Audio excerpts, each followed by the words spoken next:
बिस्मिल्लाहिर्रहमानिर्रहीम। दोस्तों कैसे हैं आप। आज का जो कंट्री मेरी लिस्ट में है वो है दोस्तों बांग्लादेश। ये वही कंट्री है जो आज से कोई 40 साल पहले पाकिस्तान का एक पार्ट हुआ करता था, ईस्ट पाकिस्तान था, लेकिन बाद में किसी वजूहात की बुना पर या कई वजूहात की बुना पर वो हमसे जुदा हो गया, लेकिन आज भी वो हमारे भाई हैं। तो दोस्तों बांग्लादेश के वीज़े के लिए जो सबसे इम्पोर्टेंट चीज़ है ना, तो दोस्तों शुरू करते हैं बगैर किसी वेस्टेज ऑफ टाइम कि how can you get Bangladesh tourist visa, business visa, investment visa, research visa, बहुत से वीज़े हैं। सो शुरू करते हैं आज की वीडियो। दोस्तों जो बांग्लादेश है ना, इसके नॉर्थ वेस्ट में भारत है और भूटान है, ऊपर नेपाल है और साथ में म्यांमार का बॉर्डर है। मालदीव इसके साउथ की तरफ पड़ता है और ऑस्ट्रेलिया और श्रीलंका। लेकिन इसका जो टका है वो करेंसी मजबूत हो चुकी है और कुछ चीज़ें ऐसी हैं कि गुर्बत अभी भी है वहाँ पे, लेकिन काफ़ी चीज़ें बदली हैं। बांग्लादेश खुशहाल हुआ है और रिसेंटली उनकी एक हुकूमत चेंज हुई है, हसीना वाजिद की हुकूमत ख़त्म हुई और डॉक्टर मोहम्मद यूनुस साहब उनके एडवाइज़र हैं और वहाँ पे बोली जाने वाली ज़बान बंगाली है। और यहाँ की बड़ी बड़ी जो इम्पोर्टेंट चीज़ें हैं जैसे कि जंगलात हैं और जैसे कि कुछ मॉन्यूमेंट्स हैं वो आपको बांग्लादेश में मिलेंगे। बहुत तो सवाल ये उठता है कि पाकिस्तानी बांग्लादेश कैसे जा सकते हैं दोस्तों। तो इससे पहले कि मैं आपको प्रॉपरली बताऊं, एक चीज़ ज़हन में रखें, without invitation you can not travel to Bangladesh on ordinary passport. आप कोई भी वीज़ा आपने अप्लाई करना है दोस्तों, चाहे आपने टूरिस्ट वीज़ा अप्लाई करना है, चाहे आपने इन्वेस्टमेंट का वीज़ा अप्लाई करना है, बिज़नेस वीज़ा अप्लाई करना है, रिसर्च वीज़ा अप्लाई करना है, इसके अलावा तबलीगी वीज़ा अप्लाई करना है, कोई भी वीज़ा अप्लाई करना है तो आपको उसका इनविटेशन लेटर चाहिए होगा। तो शुरू करते हैं सबसे पहले टूरिस्ट वीज़ा। जी तो दोस्तों आपको इनविटेशन लेटर ज़रूर चाहिए होगा बांग्लादेश के वीज़े के लिए। टूरिस्ट वीज़े के लिए जो डॉक्यूमेंट चाहिए उनमें सबसे पहला इनविटेशन लेटर।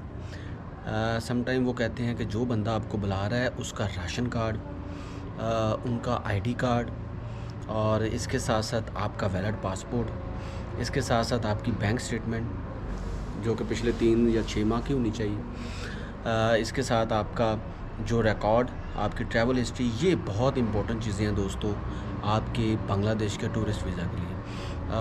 समटाइम 1 महीना भी लग सकता है, समटाइम 2 हफ्ते भी लग सकते हैं और कभी कभी तो ऐसे होता है कि अगर आपकी वहाँ पे कोई फैमिली या कोई फ्रेंड या कोई फैमिली मेम्बर अगर आपका अप्लाई करे तो 99.9% आपके चांस बढ़ जाते हैं। अगर हम बिज़नेस वीज़ा की बात करें दोस्तों तो उसके लिए आपको कोई कंपनी या कोई फर्म जो आपको बुला रही है वो उसका इनविटेशन लेटर प्लस आपका TNT, आपका टैक्स पे रिकॉर्ड, आपका सर्टिफिकेट, प्लस आप की बैंक स्टेटमेंट, आपका वैलिड पासपोर्ट जो कि 6 माह से ज़्यादा होना चाहिए और उसके अलावा आपकी ट्रैवल हिस्ट्री और आपकी कंफर्म्ड टिकट, रिटर्न टिकट और आपके वहाँ पे बुकिंग, कंफर्म बुकिंग, और इसी तरह आपकी जो कंफर्म टिकट और कंफर्म बुकिंग आपको टूरिस्ट वीज़ा के लिए भी चाहिए होती है। इसके अलावा एक इन्वेस्टमेंट का वीज़ा होता है, उसमें भी आपको यही चीज़ें चाहिए होती हैं, लेकिन आप वहाँ पे जितनी इन्वेस्टमेंट कर सकते हैं वो प्लस पॉइंट है। बहुत से लोग हैं जो कराची से, हैदराबाद से ताल्लुक़ रखते हैं, वो अपना बिज़नेस वो वहाँ शिफ्ट कर गए हैं और दूसरे मकामात से भी पाकिस्तान से लोग वहाँ पे गए हैं और उन्होंने अपने बिज़नेस को वहाँ पे सेटल कर लिया है। तो इन्वेस्टमेंट का वीज़ा तो बहुत ईजी मिल जाता है, लेकिन टूरिस्ट वीज़ा थोड़ा सा मुश्किल है। इसके अलावा स्टूडेंट वीज़ा है।